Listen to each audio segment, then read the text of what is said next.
Serial நடிகர் ஜெயமணி இறந்து போனதுக்கு பிறகு மறுநாள் அவரை தேடி ஒரு ஸ்வீட் கேஸ் அவங்க வீட்டுக்கு வந்திருக்கு. அதை திறந்து பார்த்துட்டு ஒட்டுமொத்த ஃபேமிலியும் அதிர்ச்சியில் மூழ்கியிருக்காங்க. அதோட விவரத்தை தான் இந்த வெளியில பார்க்க போறோம். மெட்டி ஒலி, கல்யாண பரிசு, இது மாதிரி பல தொடர்கள் நடிச்சு வந்தவர் தான் ஜெயமணி. இப்ப சிறகடிக்க ஆசை சீரியல் நடிக்க ஆரம்பிச்சிருக்காரு. தனியார் தொலைக்காட்சிகள் நடிச்சு ஃபேமஸ் ஆனவர் தான் ஜெயமணி. இவர் இப்ப ரீசெண்டா மாரடைப்பு காரணமா காலமாயிருக்காரு. இவருடைய இந்த ஒரு மறைவு சின்னத்திரை வட்டாரத்திலையும் ரசிகர் மத்தியிலையும் அதிர்ச்சியும் சோகத்தையும் ஏற்படுத்தியிருக்குது. சின்ன வயசுல இருந்தே நடிப்புல அதிக ஆர்வம் இருக்கக்கூடிய ஜெயமணி மேடை நாடகங்கள் மூலயமா தான் நடிப்பு பயணத்தை ஆரம்பிச்சிருக்காரு. இருந்தாலும் திருமதி செல்வம் சீரியல்ல பூங்காவனம் அப்படிங்கிற கதாபாத்திரம் நடிச்சு தான் மக்கள்கிட்ட ஃபேமஸ் ஆக ஆரம்பிச்சாரு.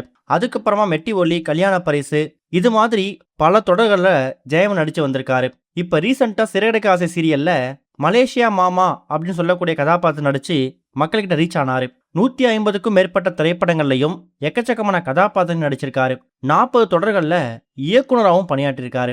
ஜெயமணி நடிகர், இயக்குனரை தாண்டி நடிகர் சங்கம் அப்புறம் டப்பிங் யூனியன்ல உறுப்பினராக இருந்திருக்காராம். ஜெயமணியோட மனைவி மாலதியும் டப்பிங் ஆர்டிஸ்டா தான் இருக்காங்க. இவங்களோட மகள் நந்தினி டீச்சரா ஒர்க் பண்ணிக்கிட்டு இருக்காங்க. இந்த நிலையில தான் நடிகர் ஜெயமணி திடீர்னு மாரடைப்பு ஏற்பட்டு இறந்து போயிருக்காரு.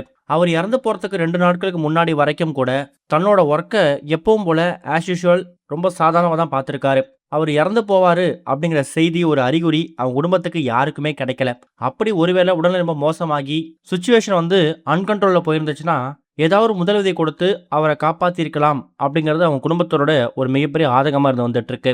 இந்த நிலையில அவர் இறந்து போனதுக்கு பிறகு அவரு பயன்படுத்தின ஒரு ஸ்வீட் கேஸ் அவரு வீட்டுக்கு வந்திருக்கு.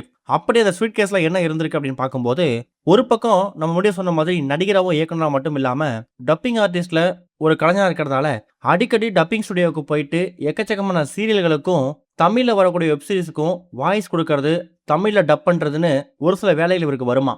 அப்படி ரீசெண்டா எக்கச்சக்கமான பாலிவுட் தமிழுக்கு டப் ஆகக்கூடிய பல தொடர்களுக்கு வாய்ஸ் கொடுக்க போகும்போது இவருக்குன்னு ஒரு பொருட்கள், இவர் வாய்ஸ் ஆர்டிஸ்டா யூஸ் பண்ணோட கேட்ஜெட்ஸ், இது எல்லாத்தையுமே அந்த டப்பிங் ஸ்டுடியோல வச்சிருக்காரு. இப்ப இறந்து போனதுக்கு பிறகு அவர் டப்பிங் ஸ்டுடியோல வச்சிருந்த அந்த பொருட்கள் எல்லாத்தையுமே ஒரு ஸ்வீட் கேஸ்ல வச்சு, அது இனிமே உங்ககிட்ட தான் இருக்கணும், இது ஜெயமணி சார் அவரோட ப்ராடக்டா யூஸ் பண்ணது, இங்க ஸ்டுடியோவுக்கு அவர் எப்பெல்லாம் வருவாரோ அப்பெல்லாம் தான் கூட அதை எடுத்துட்டு வருவாரு, எடுத்துட்டு போவாரு. சம்டைம்ஸ் அவர் இங்கேயே வச்சுட்டு போவாரு. அந்த அளவுக்கு தொடர்ந்து ஷூட் இருக்கும். அப்படிதான் தொடர்ந்து ஒரு வாரம் அவருக்கு வேலை பளு அதிகமா இருந்ததெல்லாம் இங்கேயே வச்சுட்டு போயிட்டாரு. இப்போ அவர் இறந்து போயிட்டாரு அப்படிங்கிற செய்தி ஏத்துக்க முடியல. இனிமே இது உங்ககிட்ட தான் இருக்கணும்னு அவர் டப்பிங் ஸ்டுடியோல யூஸ் பண்ண பல பொருட்களை அந்த ஸ்வீட் கேஸ்ல வச்சு அவர் வீட்டுக்கு அனுப்பி வச்சிருக்காங்க.